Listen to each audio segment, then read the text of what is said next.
Hello friends, good morning. मैं Shankar Lal Chauhan, lecture of political science, Shri Shyam PG महाविद्यालय की ऑनलाइन क्लासों में आपका हार्दिक अभिनंदन किया जाता है। छात्रों, हम पूर्व के अंतर्गत हम अरस्तु के संबंध में जो उनके राजनीतिक विचार थे, उनके राजनीतिक विचारों का अध्ययन कर रहे थे। हमने अरस्तु को भारतीय संदर्भ में देखा, साथ साथ में हमने देखा कि अरस्तु को राजनीति विज्ञान का जनक क्यों कहा जाता है। अरस्तु ने राज्य के संदर्भ में कौन कौन से विचार प्रस्तुत किए, उनके विचारों का जो राजनीति है उसमें क्या योगदान रहा। विशेषकर हम आज का जो बिंदु देख रहे हैं उसमें अरस्तु के न्याय और संविधान के संदर्भ में, अरस्तु के न्याय और संविधान के संदर्भ में अध्ययन कर रहे हैं। अरस्तु ने अपने विचारों के अंतर्गत, आपको पता है कि अरस्तु एक यूनानी विचारक है और ये यूनानी विचारक सुकरात, प्लेटो और अरस्तु, इसके रूप में, इसकी तीनों की श्रृंखला के रूप में है। इसको राजनीति का बीज के रूप में, इसे पेड़ के रूप में, प्लेटो को पेड़ के रूप में और अरस्तु को राजनीति के फल के रूप में संबोधित किया गया है। हमने देखा था कि प्लेटो ने अपने जो विचार प्रस्तुत किए वो अपने गुरु सुकरात के विचारों को पूरी दुनिया में फैलाने के संकल्प को लेकर के कार्य किया और उन्होंने अपनी अकादमी, अपनी जो अकादमी नामक एक एकेडमी थी, अकादमी, इसके अंतर्गत उसको क्या किया, प्रचार प्रसार किया और इसी को लेकर के उसने अपने विचारों को निरंकुश राजतंत्र के खिलाफ एक लोकतांत्रिक शासन प्रणाली की नींव का विस्तार किया, जिसको आगे जाकर के अरस्तु ने अपने लीसियस नामक अकादमी, इसके अंतर्गत उसका विस्तार किया है। हम देखते हैं कि जो अरस्तु के विचार हैं वो विचार प्लेटो से कुछ क्या हैं, अलग हैं। आपने पढ़ा था कि प्लेटो ने जो न्याय का जो सिद्धांत दिया है वो मानवीय आत्मा का गुण, मानवीय आत्मा का गुण, प्लेटो ने अपनी पुस्तक रिपब्लिक में, रिपब्लिक के 1, 2, 3 और 4 भाग में, ध्यान देना, प्लेटो ने अपनी पुस्तक रिपब्लिक के अंतर्गत, रिपब्लिक, इस पुस्तक के अंतर्गत 2, 3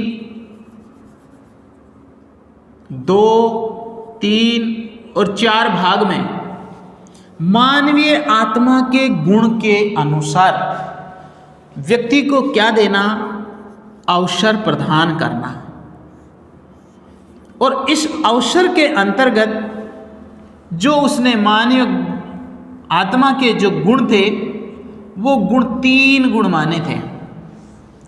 3 गुणों के अंतर्गत उनमें विशेषकर विवेक, साहस और संयम, इन 3 गुणों के आधार पर 3 वर्गों का निर्माण किया था और 3 वर्गों के आधार पर जो अवसर दिया था, उस अवसर को प्लेटो ने न्याय का सिद्धांत कहा था कि जिसमें जिस अंश की प्रधानता होगी उसी को उसी वर्ग में शामिल किया जाएगा। विवेक होगा, उसको शासक वर्ग में शामिल कर दिया। जिसमें साहस होगा उसको सैनिक वर्ग में शामिल कर दिया और जिसमें संयम होगा उसे उत्पादक वर्ग में शामिल कर दिया। इस प्रकार जो प्लेटो हैं और जो जिसमें इन तीनों ही गुण नहीं हैं, वो चौथा एक वर्ग होगा, वो दास वर्ग होगा और ये दास वर्ग इनका सेवक होगा। इस प्रकार प्लेटो ने जो ये क्या दिया है, ये एक आधार प्रस्तुत किया है। इस आधार के लिए जो एक सामाजिक और एक राजनीतिक स्थितियों का परिणाम दिया है, लेकिन अरस्तु ने इससे भिन्न प्रकट किया है। अरस्तु का जो विचार है वो विचार प्लेटो से भिन्न है। प्लेटो ने जो कार्य किया वो इस आधार पर आत्मा के अंश के आधार पर किया, लेकिन अरस्तु ने जो न्याय सिद्धांत दिया है वह न्याय सिद्धांत पूरी तरह से राज्य के संदर्भ में दिया है, क्योंकि राज्य को एक न्यायपूर्ण संस्था माना है। कौन सी संस्था? न्यायपूर्ण संस्था माना है। और इस न्यायपूर्ण संस्था के लिए उन्होंने क्या कहा है कि राज्य सभी समुदायों से सर्वोच्च है। राज्य को समुदाय का दर्जा दिया है, समुदाय, और समुदायों का समुदाय। किसका समुदाय? समुदायों का समुदाय है, क्योंकि अरस्तु ने समुदायों का समुदाय है, इसलिए ये सद्गुणों से युक्त होना चाहिए। और जो सद्गुणों से युक्त है वही क्या है? न्याय है। इसलिए अरस्तु ने न्याय की कल्पना की है वो समुदाय से किया है, और समुदाय को वर्तमान संदर्भ में राज्य के संदर्भ में देख रहे हैं। और राज्य के संदर्भ में हम सुकरात को, यहाँ प्लेटो ने जो न्याय सिद्धांत दिया था वो आत्मा के रूप में, लेकिन सुकरात ने जो क्या दिया?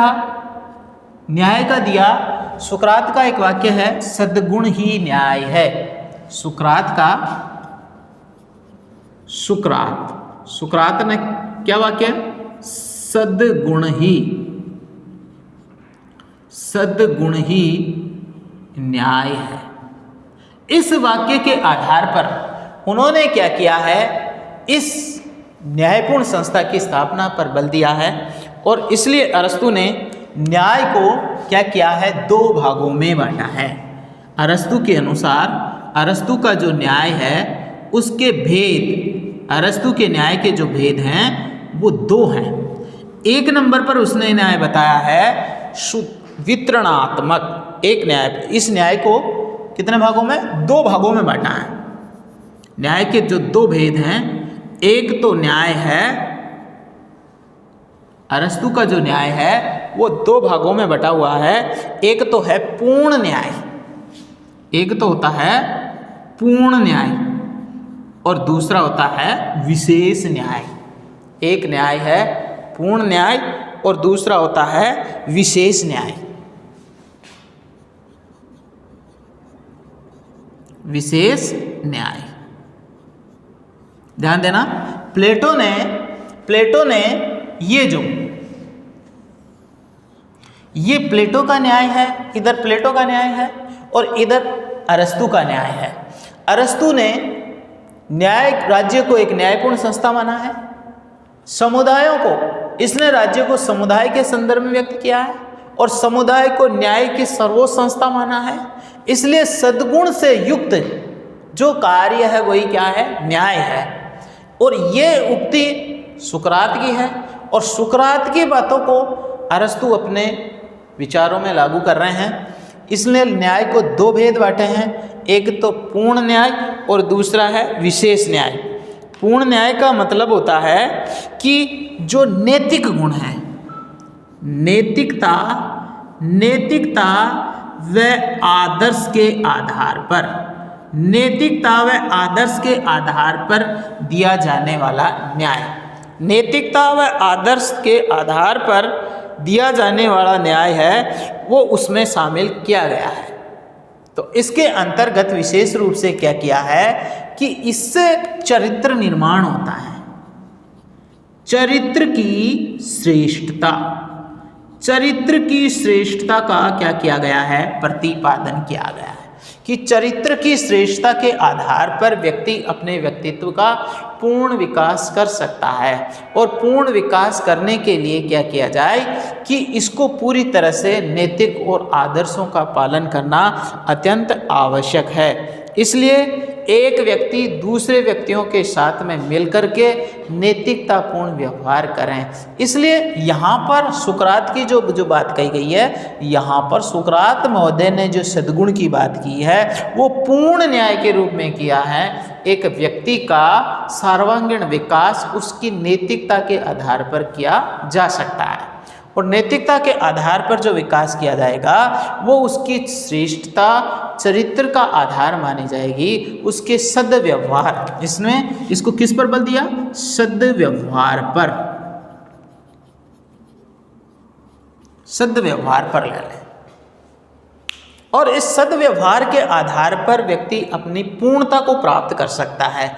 और पूर्ण न्याय प्राप्त करने का मतलब है व्यक्ति के व्यक्तित्व का सर्वश्रेष्ठ निर्माण करने के लिए नैतिकता और आदर्शता के परिपूर्ण होना अत्यंत आवश्यक है। और ये अत्यंत आवश्यकता ही एक दूसरे के आचरण को क्या करती है, प्रभावित करने की क्षमता रखती है। ये प्रभावित करने की जो क्षमता है वो पूर्णता है। एक व्यक्ति, यहाँ पर एक पक्ष दे रखे हैं, पक्ष, प्रथम पक्ष और द्वितीय पक्ष। प्रथम पक्ष जिस प्रकार का व्यवहार करेगा, द्वितीय पक्ष उसी के प्रकार से व्यवहार से प्रभावित करके उसको अपने आचरण के अनुसार डालने का कार्य करेगा। तो इस प्रकार का जो कार्य है वो पूर्ण न्याय के अंतर्गत शामिल होगा। और इसी प्रकार विशेष न्याय को इसने जो पूर्ण न्याय है वो भावनाओं से परिपूर्ण है, भावनाओं से, नीति से, इसको हम नैतिक न्याय भी कह सकते हैं। इसको भावनाओं से परिपूर्ण युक्त, सद्गुण युक्त व्यवहार भी कह सकते हैं, जो पूरी तरह से सदाचरण पर आधारित है। और दूसरा है विशेष न्याय।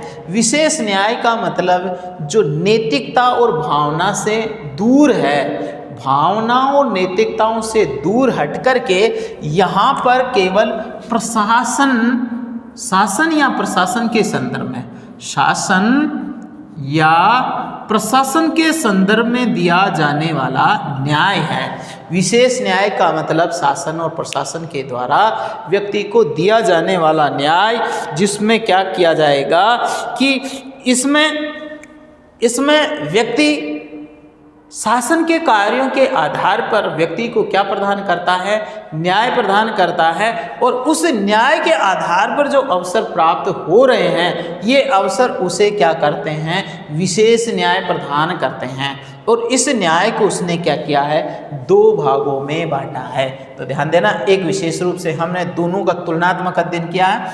एक नंबर पर हमने प्लेटो के न्याय पर ध्यान दिया है, और प्लेटो के न्याय से संदर्भित ही क्या किया है, अरस्तु ने भी अपना, लेकिन ये इसके न्याय से इसका न्याय थोड़ा भिन्न है। इसने भी दो वर्ग बांटे थे, इसने भी दो वर्ग बांटे हैं। इसने दो वर्ग बांटे थे, कौन से, एक तो व्यक्तिगत न्याय और दूसरा सामाजिक न्याय। एक तो बटा था व्यक्तिगत न्याय और दूसरा था सामाजिक न्याय। और इसने एक क्या बटा, एक पूर्ण न्याय और एक विशेष न्याय। पूर्ण न्याय का मतलब होता है नैतिकता से प्राप्त होने वाला, जो एक दूसरे के व्यवहार से प्रभावित होकर के दूसरों को क्या कर सके, सदाचरण की शिक्षा प्रदान कर सके, ऐसा दिया जाने वाला न्याय पूर्ण न्याय कहलाएगा।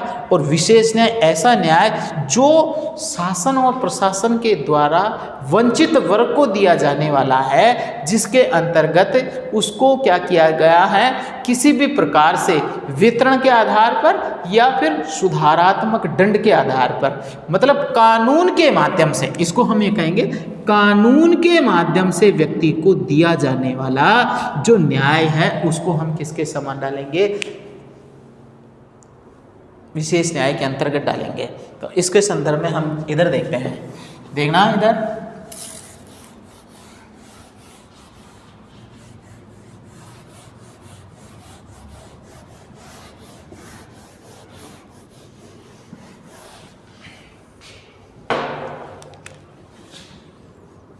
अरस्तु का विशेष न्याय।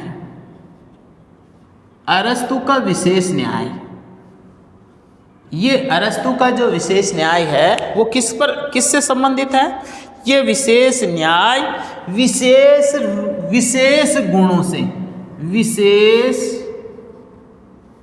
गुणों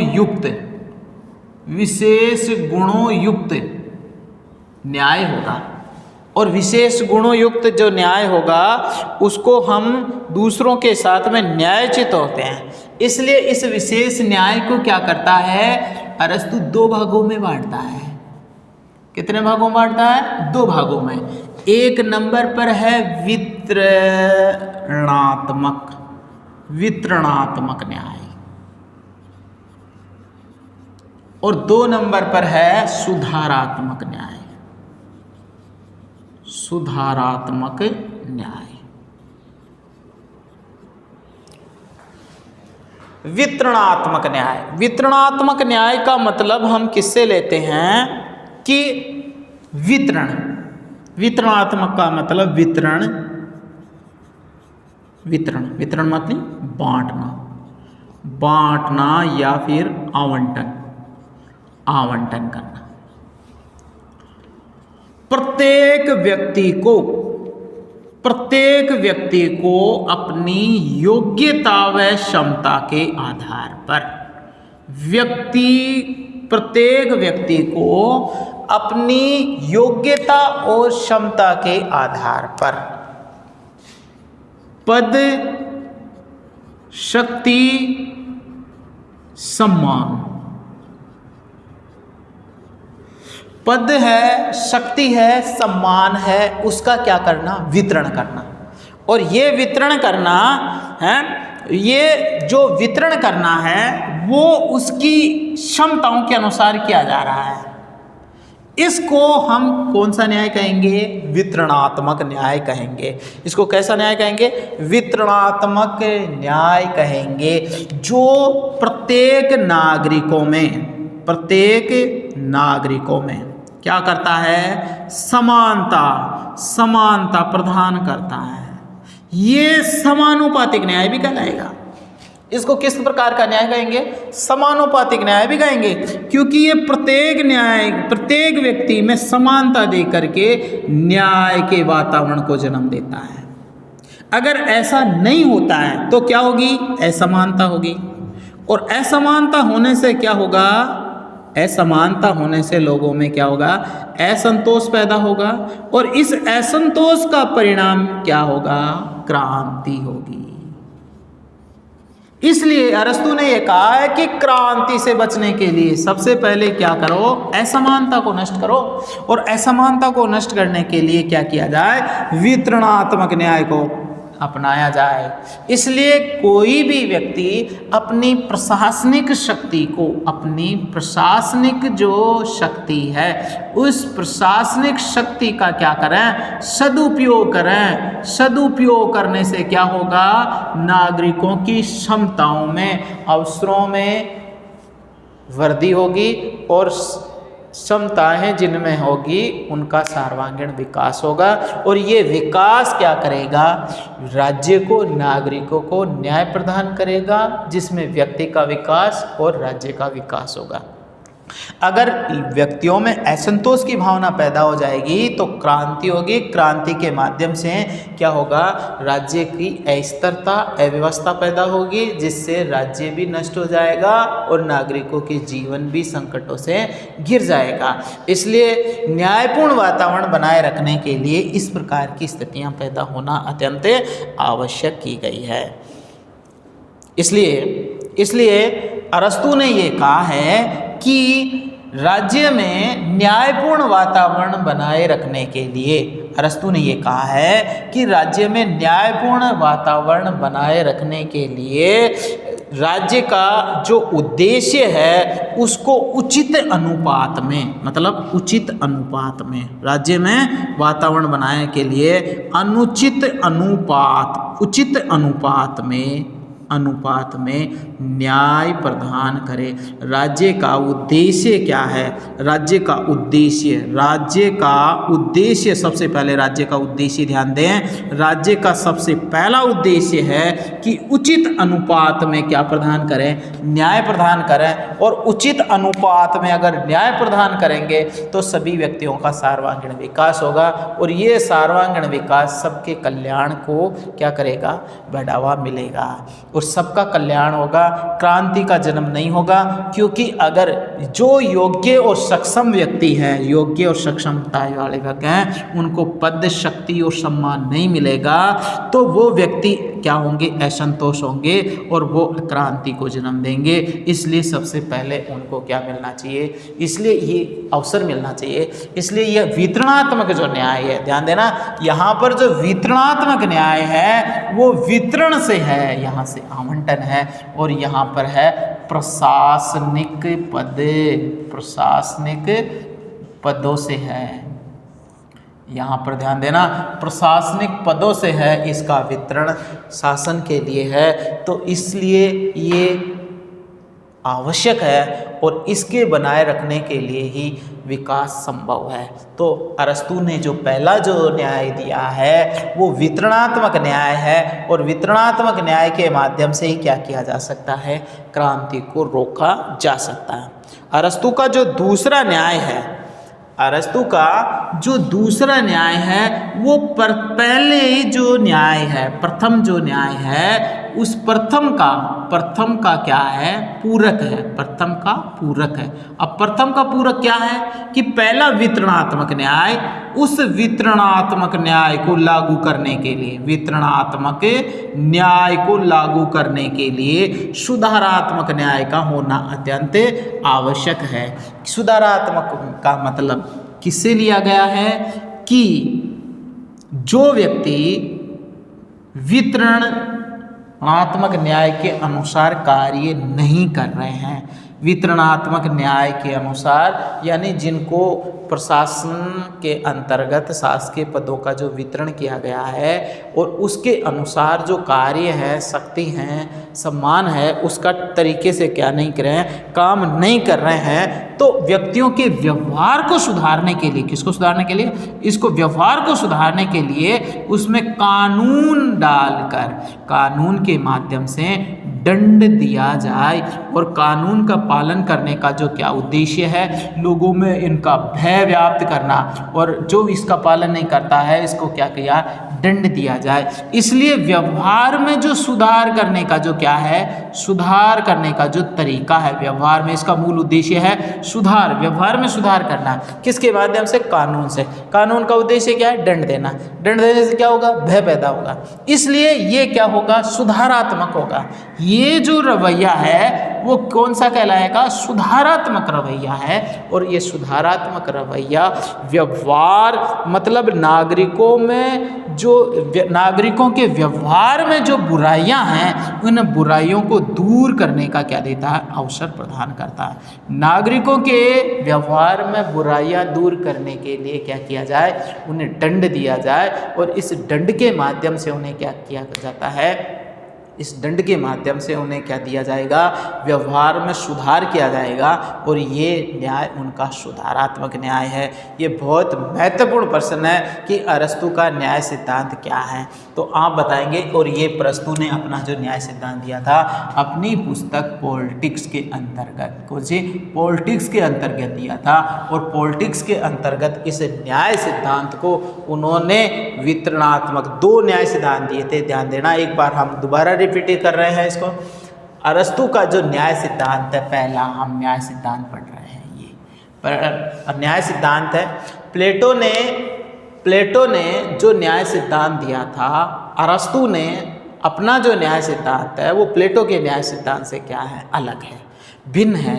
और वो भिन्न इसलिए है क्योंकि प्लेटो मानवीय आत्मा के गुण को न्याय मानते हैं, जबकि अरस्तु राज्य को सद्गुणों से युक्त सर्वोच्च संस्था मानते हैं। राज्य को सद्गुणों से युक्त, राज्य सद्गुणों से युक्त सर्वोच्च संस्था है, इसलिए राज्य एक न्यायपूर्ण संस्था है और न्यायपूर्ण संस्था होने के कारण उसको एक समुदाय के रूप में उसको क्या किया गया है, प्रयुक्त किया गया है। ये सुकरात की इस उक्ति के माध्यम से, सुकरात की इस उक्ति के माध्यम से उसके न्याय सिद्धांत को क्या किया, स्पष्ट किया है। इसलिए प्लेटो ने जो न्याय सिद्धांत दिया था ठीक उसी के समान अरस्तु ने अपने न्याय सिद्धांत को 2 भागों में बांटा है। एक नंबर पर पूर्ण न्याय और दूसरे नंबर पर विशेष न्याय। पूर्ण न्याय का मतलब है नैतिकता व आदर्श के आधार पर व्यक्तियों में जो चरित्र की श्रेष्ठता बनाए रखते हैं, जो सद्व्यवहार का निर्माण करते हैं, जिसमें भावनाओं और नीति के माध्यम से व्यक्तियों का क्या होता है, उद्धार होता है, जिसमें नैतिकता युक्त है, दूसरे के आचरण से प्रभावित होकर के आचरण करने का जो तरीका है उसी को हम क्या कहेंगे, पूर्ण न्याय के नाम से जानते हैं। और दूसरा है विशेष न्याय। विशेष न्याय का मतलब कानून और प्रशासन के माध्यम से दिया जाने वाला न्याय विशेष न्याय कहलाएगा और विशेष न्याय जो प्रशासन राज्य के द्वारा दिया जाता है।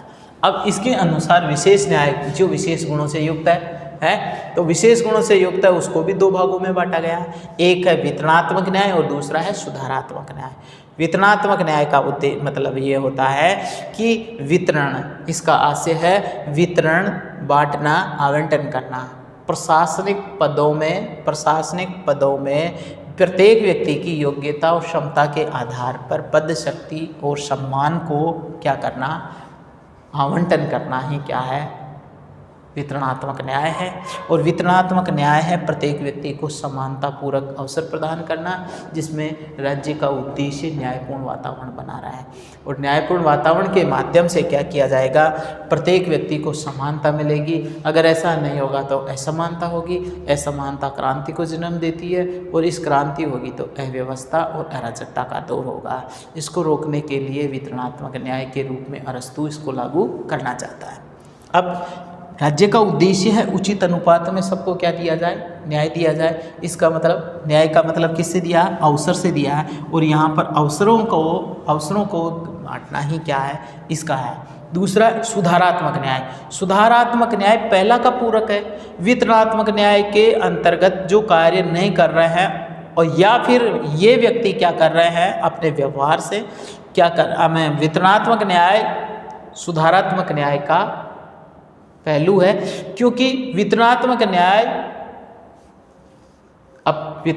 न्याय के अंतर्गत प्रशासनिक पद अपने शक्तियों का दुरुपयोग करें, व्यवहार में बुराई है तो उन्हें किसी भी प्रकार से उनको कानून का दंड दे करके उन्हें सुधारा जाए, उन्हें क्या किया जाए, उनके योग्य बनाया जाए, जिससे वो अपनी शक्ति का क्या किया जा सके, सदुपयोग किया जा सके। इस प्रकार के इस वातावरण को क्या कहा जाता है, इस प्रकार के इस वातावरण को बनाए रखने की जो प्रक्रिया है उसको ही हम क्या कहेंगे, सुधारात्मक न्याय से जानेंगे। तो प्लेटो का अरस्तु के न्याय सिद्धांत में क्या है, एक थोड़ा अंतर है और इसके आधार पर हम विशेष रूप से ये समझ सकते हैं कि इस न्याय के आधार पर व्यक्ति व्यक्ति और समाज दोनों के बीच में घनिष्ठ संबंध रह पाता है। इसके बाद में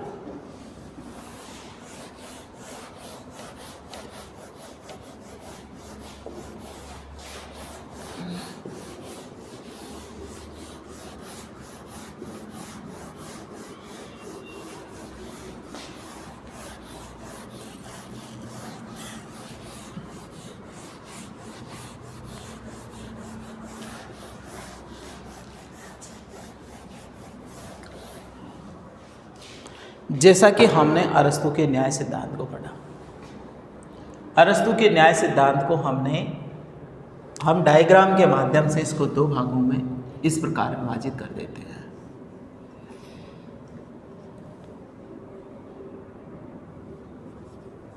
पूर्ण न्याय और ये है विशेष न्याय। विशेष न्याय को दो भागों में बांटा, एक नंबर पर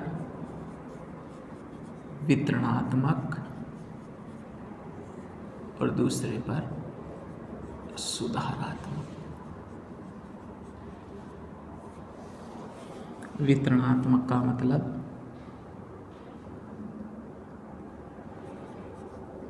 पद, शक्ति और सम्मान को योग्यता व क्षमता के आधार पर वितरण।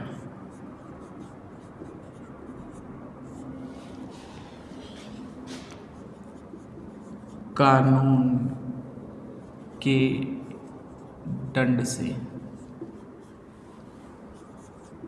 बुराइयों को दूर करना,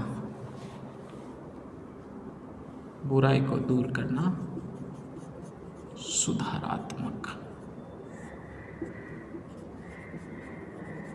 न्याय। ये डायग्राम बन गया। नैतिकता, भावना, सद व्यवहार का निर्माण करना।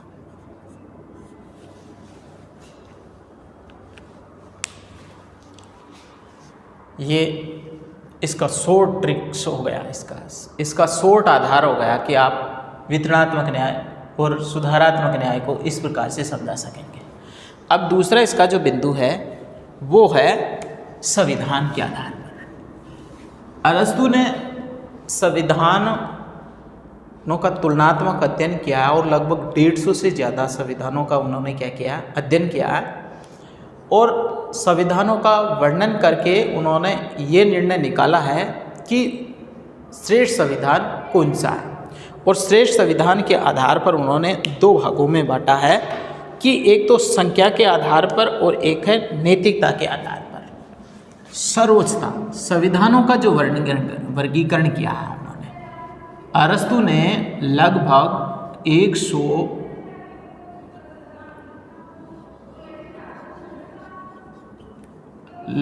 150 से अधिक संविधानों का क्या किया है, अध्ययन किया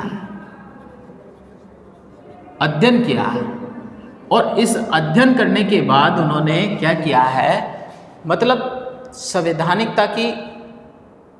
संविधानवाद का जनक अरस्तु को माना है और अरस्तु ने तुलनात्मक अध्ययन प्रणाली की श्रेष्ठता के आधार पर अपना परिचय दिया है। तो हम इसके संविधानों का जो वर्गीकरण है, इसके संविधानों का वर्गीकरण दो भागों में किया जाता है। एक व्यक्ति के आधार पर, संख्या के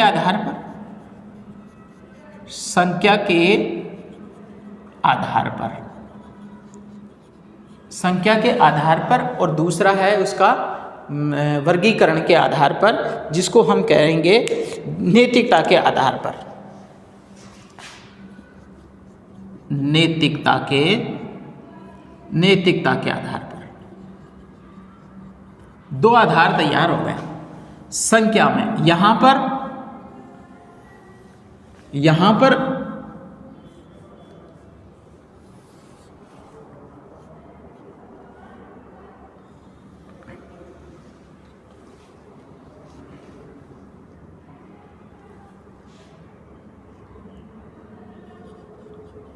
शुद्ध और विशुद्ध,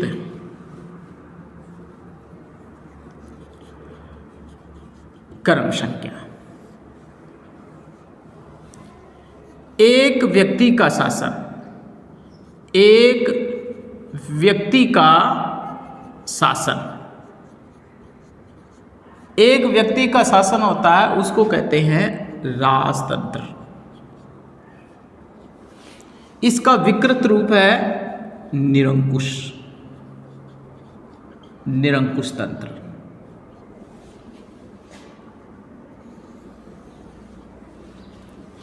कुछ व्यक्तियों का शासन, कुछ व्यक्तियों का शासन, कुछ व्यक्तियों का शासन होगा, उसको कहेंगे कुलीन तंत्र। और कुलीन तंत्र को कहते हैं स्वेच्छा तंत्र।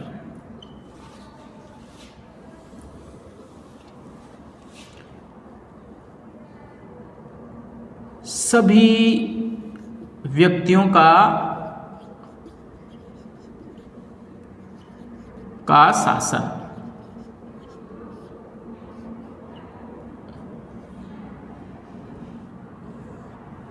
इसको कहेंगे लोकतंत्र।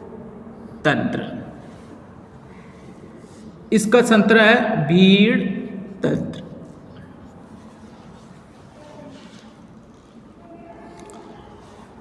इसके आधार पर जो अरस्तु के संविधानों का वर्गीकरण किया है, ये संविधानों का वर्गीकरण इस आधार पर है। इस संविधानों का वर्गीकरण का आधार का एक व्यक्ति का जो शासन होगा वो राजतंत्र होगा, क्योंकि राजा का शासन जिसमें सभी शक्तियां उसके प्राप्त हैं, और ऐसा शासन निरंकुश तंत्र कहलाए। कुछ व्यक्तियों का शासन है जिसमें एक वर्ग विशेष का शासन रहेगा, और वर्ग विशेष का जो शासन होगा उसको किसका शासन है? कुलीन तंत्र का। और इस कुलीन तंत्र के अंतर्गत स्वेच्छा तंत्र कार्य इसका विशुद्ध रूप है। सभी व्यक्तियों का जो शासन है उसको लोकतंत्र कह रहे हैं। और इसमें भीड़ तंत्र, जिसको अरस्तु ने जिसको नाम दिया है पोलिटो, पोलिटो, और पोलिटो जो शासन है उसको भीड़ तंत्र, भीड़ तंत्र इसका विशुद्ध रूप है, लेकिन इसको प्रजातंत्र, लोकतंत्र, गणतंत्र के नाम से भी क्या किया है? स्पष्ट किया गया। इस प्रकार हमने संविधानों के वर्गीकरण, संविधानों के वर्गीकरण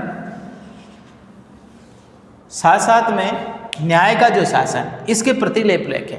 ये दोनों एक छोटे प्रश्न हैं कि अरस्तु ने संविधान के संदर्भ में और न्याय के संदर्भ में अपने विचार किस प्रकार प्रकट किए हैं। तो ये आज की इस अध्ययन में